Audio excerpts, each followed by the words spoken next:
So how should you be dealing with anxiety?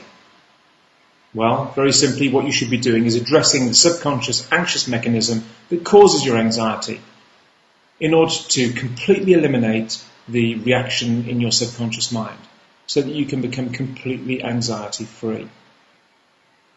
Now, how do you do this? Well, first of all, let me explain how the anxiety is built in your subconscious mind, and that will give you an insight then into understanding how we can get rid of that behaviour. Anxiety, inappropriate anxiety, is caused when the amygdala, the small organ in the brain that is responsible for the anxious response, in other words, the anxiety control centre, becomes reset at a higher level of anxiety than is appropriate. And when you're born, you have a preset level of anxiety, but when anxiety disorders develop, that anxiety level is increased and becomes your new preset. Now, how does this happen? Well, this happens very simply by some catalyst, an anxious catalyst, maybe stress or a bereavement or whatever, causing your anxiety level to move higher. And once that happens, your subconscious mind then makes the decision as to whether that new high level of anxiety is appropriate or not. But as soon as that level becomes high, you start to experience symptoms and sensations and thoughts associated with high anxiety, and that causes fear. That fear is fed back to the amygdala. The amygdala reads that as a threat, sends out more anxiety. To cope with that threat, this produces more symptoms, which produces more thoughts and sensations, which produces anxiety, and so on. And so an anxious cycle is created. The key to overcoming this anxiety is to cure yourself, to remove the subconscious anxious behaviours that cause this anxiety. This is the natural approach. This is the only solution to anxiety disorders. But how do we do that?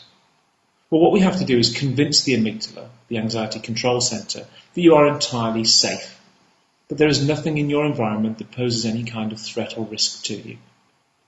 So when it sends out those what-if questions that are so searching and can be so invasive, things like, what if I pass out? What if I die? What if I pick up this knife? What if I harm this person? What if I do this to this person? All of these thoughts are completely appropriate in the anxiety response because they're designed to do a risk assessment of your environment. They feel wrong, they seem so wrong, and they can be so distressing, but they're entirely appropriate if you have a high anxiety. But what we do is we provide those thoughts with food. We create an environment for change, an environment for recovery, and we can show you how to do this in a very structured way.